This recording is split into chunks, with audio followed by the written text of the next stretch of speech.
Tadi yang pertama untuk bisa keluar dari limitasi Anda atau break your limitasi itu, yang pertama Anda harus lakukan apa? Yang saya sebut dengan SMART. Apa itu S pertama? Speed and sense of. Kalau bicara tentang speed, bicara tentang lebih cepat. Oke, ya. Lalu yang kedua, kita harus melakukan menjadi motivator dan bukan. Nah, jadi motivator dan bukan kompor. Lalu yang ketiga, action plan. Ya, Anda harus ngerti. Kenapa? Karena kita harus betul-betul tahu dengan kondisi yang ada. Karena ini akan membuat drive Anda begitu kuat. Dan yang keempat, kita bicara tentang relationship. Untuk Anda keluar menjadi seorang yang betul-betul mengatasi limitasi Anda, yang keempat adalah bicara tentang relationship. Ada 3 cara bagaimana sebenarnya membangun relationship yang kuat. Yang pertama adalah Anda harus menjadi pendengar yang baik. Oke? Ya, menjadi pendengar yang baik. Yang kedua bicara tentang menjadi pengamat yang baik. Dan yang ketiga menjadi pembelajar yang baik. Loh, kok bisa begitu? Oke, kita lihat satu-satu ya. 3 ways to build a good relationship. Caranya adalah menjadi pendengar yang baik. Untuk menjadi pendengar yang baik, saya mau bertanya kepada Anda. Berapa banyak waktu yang Anda butuhkan untuk belajar berbicara, belajar membaca, belajar menulis, dan mendengarkan? Kalau Anda lihat, di dalam mata kuliah manapun, di kampus manapun, orang yang namanya belajar membaca, belajar berbicara, belajar menulis, banyak. Tapi pernahkah Anda mendengar? Sekarang ini sudah mulai banyak kampus yang ngajarin bagaimana cara mendengar yang baik, ya. Tapi jarang sekali betul-betul Anda mata kuliah bagaimana mendengarkan. Ada? Gak ada. Bagaimana cara berbicara? Ada. Bagaimana Anda membaca cepat? Ada sebenarnya. Fast reading, ya. Ada. Bagaimana cara menulis? Ada. Tapi pernah dengar? Yuk ikut seminar. Bagaimana cara mendengarkan yang baik? Padahal ini menjadi salah satu key penting untuk Anda betul-betul bisa punya relationship yang baik. Karena ada perbedaan yang besar antara hearing versus listening. Menurut rekan-rekan semua, mana yang lebih dalam? Hearing or listening? Hearing or listening? Ya, hearing adalah mendengar, listening adalah mendengarkan. Yang satu dengar, masuk sih, tapi nggak pernah diproses dengan baik, keluar lagi lewat sini. Yang satu lagi masuk, diproses dengan baik, keluar ke sini. Ya, karena itulah kita harus belajar bahwa konsep mendengarkan adalah pengertian mendahului tindakan. Banyak orang bertindak dulu baru minta dimengerti.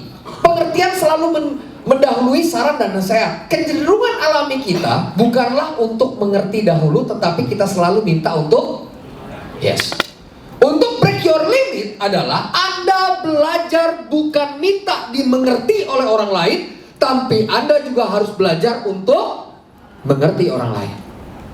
Oke? Harus belajar mengerti orang lain. Jadi bilang kanan kirinya, yuk kita belajar ngerti orang lain, kasih tahu. Ya saya. Ya. Yang kedua, menjadi pengamat.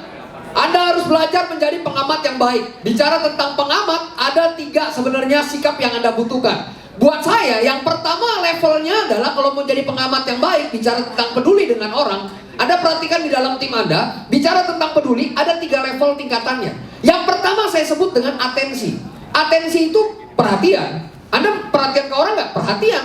Tapi itu adalah level yang paling bottom. Contohnya begini, kalau tiba-tiba rumah saya kebakaran, Anda tahu rumah saya kebakaran, lalu Anda bertanya sama saya, Pak, rumahnya kebakaran? Iya, rumah saya kebakaran. Ya udah, itu atensi. Anda perhatian nggak sama saya?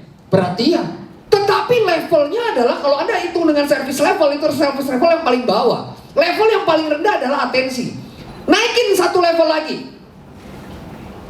Naik sampai ke ya, simpati. Apa itu simpati? Bukan Telkomsel, ya. Takutnya Anda pikir Telkomsel. Simpati itu waktu Anda tahu kami sedang mengalami sesuatu, ya, Anda telepon, lalu Anda ikut bilang begini, Pak, apa yang bisa kami bantu? Ya, saya ikut merasakan apa yang Bapak rasakan. Ya, tapi hanya by phone. Itu udah lumayan. Bukan hanya sekedar tahu, tapi Anda mulai menanyakan. Tapi yang ketiga adalah saya sebut dengan empati. Apa itu empati? Anda tahu saya sedang mengalami sebuah musibah, lalu apa yang Anda lakukan? Anda datang, Pak, apa yang saya bisa bantu buat Bapak? Anda bawa kasur, Anda bawa makanan, Anda mau lakukan sesuatu. Itu baru masuk ke level yang saya sebut dengan Anda ikut merasakan apa yang saya rasakan. Jadi kalau Anda mau break limitasi Anda di dalam sebuah tim, Anda harus bawa level relationship Anda sampai ke titik bukan lagi atensi, bukan lagi simpati, tapi masuk ke level empati. Oke? Ini yang kedua untuk membangun relationship yang ketiga adalah Anda harus menjadi good learner, menjadi pembelajar yang baik, ya. Belajar terhadap bukan hanya buku tapi juga terhadap orang lain. Kita nggak pernah tahu, Bapak Ibu, orang lain itu akan punya potensi apa ke depan buat kita. Jadi perlakukanlah orang lain dan belajarlah dari orang lain. Karena kita nggak pernah tahu sebenarnya next orang itu akan punya potensial sampai sejauh mana yang nantinya akan bermanfaat buat kita. Jadi kalau Anda tahu bahwa itu adalah semua orang penting, karena apa yang Anda lihat tentang orang itu akan mempengaruhi tindakan Anda. Coba kalau saya izinkan Anda ketemu dengan Presiden Republik Indonesia, pasti Anda akan bersiap-siap. Tapi kalau Anda hanya ketemu, ya kita akan besok ketemu ya, ketemu siapa? Kita akan ketemu office boy dari satu kantor A. Ya Anda akan berlakunya pasti biasa-biasa saja. Kenapa? Tergantung dari cara pandang kita terhadap seseorang seperti apa. Karena itulah kita mesti punya pandangan, perception bahwa kita bisa belajar dengan siapapun orang itu. Orang di hadapan kita bisa belajar kok dari dia. Oke? So, ini yang tadi saya bilang, menjadi manusia pembelajar. Anda boleh baca bukunya. Ini cukup bagus. Ya, yang nulis adalah Andreas Sarifa. Dia menjelaskan secara detail kenapa, bagaimana, dan apa yang membuat orang itu bisa berkembang dan bertumbuh. Oke? Listening, observing, dan yang terakhir adalah teamwork. Oke? Sebentar Bapak Ibu, saya akan mengajak Anda. Kalau kemarin saya bagi menjadi 5 regu, betul ya? 1, 2, 3, 5. Nah, saya sekarang akan mengajak Anda. Setiap orang akan saya berikan tas atau tugas. Nanti tugas Anda semua adalah, saya akan bilang, build a pyramid, membangun sebuah piramida yang nantinya tugas ini tidak akan pernah bisa diselesaikan bukan hanya dengan personal Anda sendiri, tetapi bagaimana Anda harus berkolaborasi antara satu dengan yang lain untuk membangun sebuah piramida. Pak, piramida seperti apa? Setelah ini ya, Anda akan berkelompok dan mulai membagi diri Anda sesuai dengan kelompok Anda masing-masing, lalu kita akan belajar untuk menyatukan bagaimana caranya. Oke, kita lanjutkan dulu dengan cepat ya. Buat saya, sinergi itu apa sih? Sebuah bentuk kerjasama dalam beberapa sumber daya manusia, berasal dari latar belakang yang berbeda untuk saling melengkapi, menjalankan komitmen demi meraih tujuan bersama secara efektif dan efisien. Ini yang saya sebut dengan sinergi. So, apa yang dibutuhkan? Anda agree nggak?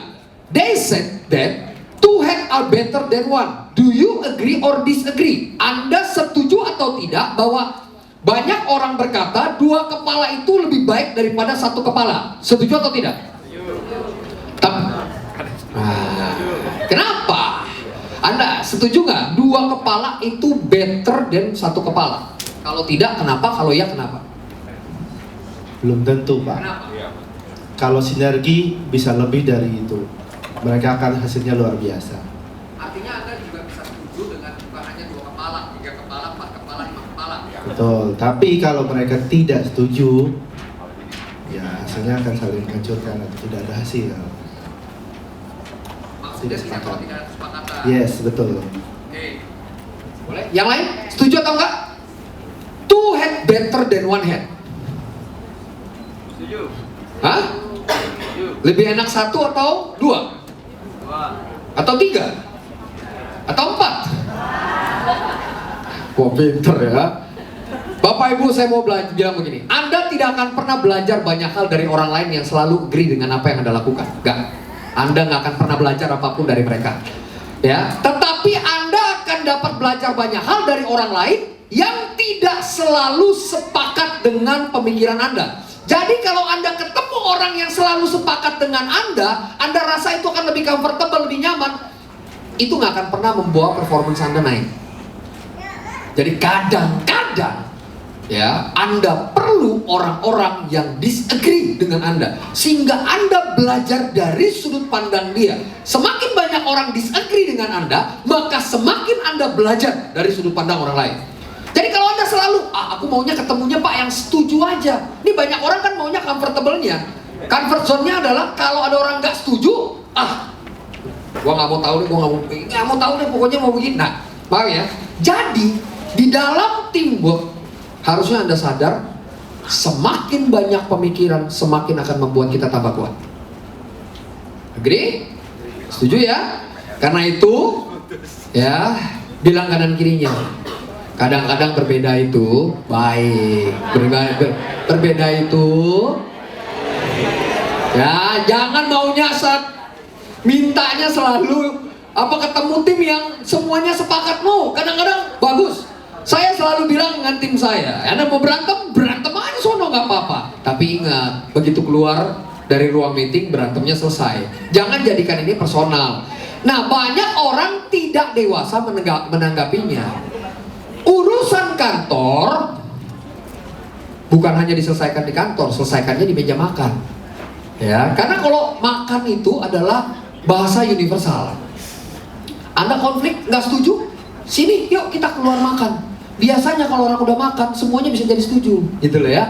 Perut kenyang, sambil ngobrol, tenang jadinya, hati pun senang, gitu loh ya. Nah, jadi Bapak Ibu, jangan kaget dan jangan takut kalau di dalam sebuah tim Anda melihat banyak pemikiran berbeda dari orang lain. Karena buat saya, perbedaan akan membuat kita jauh lebih kaya. Oke? Lanjut, dengan cepat. Bekerja sama itu nggak akan pernah selalu mudah. Jadi, apa itu yang saya sebut dengan konflik? Konflik itu adalah sebuah keadaan terbuka, pertempuran atau perbedaan pendapat. Anda selalu berkata, ini lagi serang pribadi saya. No, Bapak Ibu udah nggak zamannya lagi kita main baper-baperan di dalam sebuah tim. Itu akan buat Anda nggak jadi break your limitasi. Jadi, konflik itu adalah buat saya Anda lebih mengenal akan orang itu seperti apa. Lalu yang selanjutnya, konflik itu adalah bicara tentang keragaman sebuah pendapat. Nah, ada beberapa type of conflict, kita akan belajar ya. Type of conflict ini ada yang saya sebut dengan ya interpersonal konflik. Apa itu personal konflik? Ini adalah konflik antar individu karena ada perbedaan nilai, perbedaan sesuatu, dan mulai terjadi konflik mereka. Jadi antar individu ini bisa siapa saja akan terjadi konflik. Lalu ada yang saya sebut dengan intragroup konflik. Apa itu intragroup konflik? Ini adalah konflik ya yang terjadi antar individu dalam kelompok yang sama. Dari departemen saya ada konflik. Kalau interpersonal konflik, ini bisa konflik dengan siapa aja, dengan orang lain. Kalau intragroup konflik, Anda di dalam departemen konflik. Intergroup konflik, ini konflik antar dua kelompok. Jadi kalau udah sampai intergroup konflik, ini bicara konfliknya antara satu departemen dengan departemen yang lain. Lalu yang terakhir adalah interorganisasional konflik. Jadi konflik antar organisasi, betul. Ya, hati-hati. Lalu selanjutnya, dalam mengatasi perbedaan, Anda tidak boleh menggunakan emotional brain. Tapi yang Anda harus gunakan adalah rational brain. Selama Anda menggunakan emotional brain, maka Anda tidak akan bisa mengatasi itu dengan baik. Apa itu? Emotional brain adalah situasi yang datang, Anda cepat prosesnya dan masuk, lalu Anda melihat potensi ancaman dan langsung Anda melawan atau Anda kabur, menghindar. Jadi ini yang saya sebut dengan emotional brain, karena Anda mainnya ya menggunakan perasaan dan emosional. Oke? Jadi makanya ada power statement yang berkata jangan pernah mengambil sebuah keputusan pada waktu Anda sedang emosi. Jangan pernah. Emosional tidak akan pernah menghasilkan apa-apa. Oke? Tapi menggunakan yang saya sebut dengan rational brain, yaitu melihat secara objektif. Saya punya satu yayasan sekarang, namanya Rumah Pemulihan New Hope. Apa itu New Hope? Kami menangani orang-orang yang terikat dengan narkotika dan obat-obatan. Saya buka di daerah Kelapa Gading. Saya tampungin orang-orang, dan kami sekarang berada di bawah Badan Narkotika Nasional Jakarta Utara. Jadi saya akan. Nah, jadi yang saya mau tegaskan di sini begini. Kenapa betapa pentingnya self emotion, ya, kontrol emosi diri Anda. Tadi saya ceritakan. Dulu kalau sekolah kita, apalagi zaman-zaman yang mungkin, saya nggak enak menunjuknya tua, tapi zaman baby boomers kita ngomong ya. Oh, jangan begitu kan. Kalau tadi Pak Sofyan bilang sekarang jangan berkata, Pak, orang itu susah banget Pak buat berubah. Saya nggak percaya orang nggak bisa berubah, Bapak Ibu. Karena itulah buat kita, orang yang bisa mengatasi limitasi dalam dirinya, salah satu kata pentingnya adalah kamu lagi tidak hidup untuk diri kamu, tapi kamu juga harus lihat orang lain di dalam tim kamu. Anda harus menjadi seorang motivator buat dia. Orang datang kepada Anda, orang akan merasakan ya, perkataan Anda ini membangun atau menghancurkan. Jangan jadi orang yang destruktif, ya, menghancurkan orang lain. Semangat orang udah patah, ya kadang-kadang kan kita kasihan, ya. Biasanya suka kasihan gini nih kita, begitu ada orang datang cerita sedih tentang diri dia, lalu kita bilang, iya memang, gue juga pernah punya pengalaman begitu kok. Titik sampai di situ. Anda nggak kasih tahu, udah, ayo kita mesti bangun, kita berdiri sama-sama. Tapi banyak orang masuk sampai di empatinya hanya sebatas itu saja. Anda tidak memberikan perkataan positif keluar dari mulut Anda. Nah ini jadi problem besarnya. Yang ada adalah orang hanya berpikir Anda empati dengan Anda, tetapi Anda tidak bisa membangun orang lain. Untuk itu, yang kedua kata kunci penting adalah Anda harus menjadi seorang motivator. Nah, step-stepnya bagaimana? Saya kasih 4 langkah untuk membantu Anda membuat orang atau mencetak orang. Ingat ya, Bapak Ibu, kemarin kita sudah bicara ya bagaimana kemarin terakhir saya tutup dengan John Maxwell itu mengatakan bahwa orang yang berhasil adalah bukan hanya orang yang bisa mencetak dirinya hanya menjadi seorang pemimpin. Orang yang berhasil adalah kalau Anda bisa mencetak pemimpin yang baru, minimal punya kualitas yang sama dengan Anda, bahkan lebih dari Anda. Banyak orang bilang begini, Pak, kalau orang itu lebih dari saya, akhirnya saya akan ketutup dong, Pak. Anda salah besar, Bapak Ibu. Anda tidak akan tertutup. Anda bisa bayangkan, kalau seorang guru ngajar ke muridnya, pasti akan tetap lebih pintar siapa? Gurunya. Dengan Anda mencetak pemimpin baru, artinya Anda pasti akan punya spirit dan learning attitude mau belajar terus. Karena Anda harus terima untuk Anda bisa bagikan kepada orang lain. Jadi pasti otomatis Anda akan tetap jauh lebih pintar. Karena itu jangan pernah takut untuk motivasi orang lain dan buat orang lain bahkan punya kualitas yang sama dari Anda, bahkan kalau bisa lebih dari Anda. Jangan takut. Ada orang juga sering kali ya, saya itu demen sekali kalau ada orang nanya, Pak materinya boleh dibagi nggak Pak? Boleh, kasih aja nggak apa-apa. Loh, kenapa? Buat kita harus create yang baru. Kalau kita berada di depan, kita harus berani. Kita maju satu langkah di depan, artinya kita bisa create sesuatu yang baru. Karena itu ya ada 4 tahapan. Yang pertama, tahapan untuk Anda bisa menjadi orang yang memotivasi atau Anda membawa orang lain menjadi orang yang punya kualitas yang sama dengan Anda. Hanya ada 4 step. Step pertama adalah Anda dampingi dia, memberikan contoh. Ini bicara tentang role model, betul ya? Saya lakukan, kamu melihat. Jadi role model. Buat saya, role model itu sangat penting. Satu tindakan kita lebih berharga daripada 1000 perkataan Anda. Anda bertindak 1 langkah aja itu jauh lebih dilihat orang daripada Anda jago bicara 1000 kata-kata. Jadi satu tindakan lebih berharga daripada 1000 perkataan Anda. Karena itu kita harus dapat menjadi role model. Oke. Pertama, Anda berikan contoh, Anda kerjakan. Itulah yang saya sebut dengan role model. Bukan hanya orang lain, tapi Anda lakukan terlebih dahulu dan orang lain melihat Anda. Lalu masuk ke step 2. Saya lakukan, ajak orang itu untuk step bantu. Ayo kamu bantu, lihat. Ini loh cara lakuinnya. Baru yang ketiga, Anda yang lakukan, orang itu lakukan. Giliran saya membantu. Dan yang keempat, baru dia lakukan, Anda tinggal melihat. Prosesnya hanya 4 ini. Dampingin ya sampai dia akhirnya bisa menjadi orang yang berhasil. Buat saya, life is not about what we can get, but about what we can give. Jadi mati, ntar kepotong-kepotong. Nah, puterin satu video, namanya adalah Helen Keller. Tolong dibantu, Bapak Ibu bisa saksikan video ini terlebih dahulu. Ini yang dilakukan Helen Keller dan Anne Sullivan. Helen Keller adalah seorang yang punya latar belakang keterbelakangan secara mental dan mengalami keterbelakangan secara bukan hanya mental tapi secara fisik. Tetapi ada seorang suster atau orang yang mau merawat Helen Keller dan akhirnya dia menjadi seperti apa. Silakan Bapak Ibu bisa saksikan video ini. Ya, kita harus belajar untuk mulai memperkatakan perkataan-perkataan yang positif keluar dari. Tidak ada orang yang nggak bisa dirubah, Pak. Mau separah apapun tim Anda, sebenarnya begitu dia menjadi part bagian dalam tim.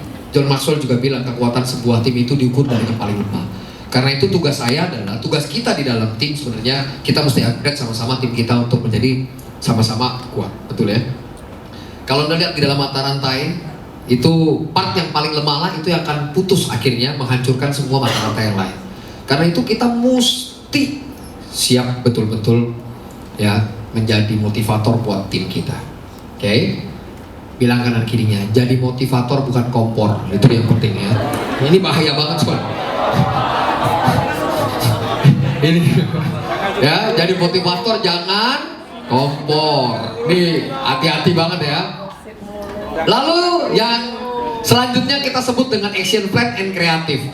Bapak Ibu, sekarang Anda di dalam sales pun Anda harus belajar menganalisa. Nah, sebentar boleh nggak? Saya mau Anda sedikit melakukan yang saya sebut dengan analisis. Ini adalah sebuah proses untuk mempersiapkan tindakan yang Anda lakukan secara sistematis dan logis ya. Tujuannya apa? Tindakan yang Anda lakukan harus berdasarkan analisa dengan data-data yang valid. Makanya waktu Anda selling pun ya, walaupun Anda tidak direct sell, tapi Anda bisa merajut kepada setiap data-data yang Anda terima. Nah, untuk menghasilkan sebuah data, ini ada beberapa tahapan yang kami akan ajarkan kepada Bapak Ibu dan kita berharap nanti kita coba praktekkan. Karena setelah ini saya akan masukin ke dalam action plan-nya. Ya, singkat aja, minimal Anda mencoba dan coba melakukannya di dalam nanti tim kecil Anda ya. Yang pertama adalah Anda harus mempelajari. Anda harus punya data-data valid. Hati-hati kalau Anda hanya berbicara by assumption. Karena apa yang ada di pikiran Anda belum tentu sesuai dengan data yang ada. Jadi, number one adalah Anda harus mengumpulkan data sebanyak-banyaknya. Sekarang untuk mencari data lewat apa aja sih? Kalau kita boleh tahu?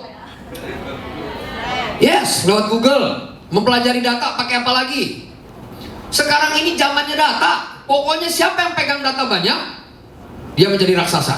Oke? Kalau Anda nggak bisa pegang data, maka Anda nggak akan pernah bisa menjadi sebuah raksasa. Untuk dapetin raksasa, simple kok. Semuanya adalah collect data yang sebanyak-banyaknya. Anda lihat ya, berapa banyak sekarang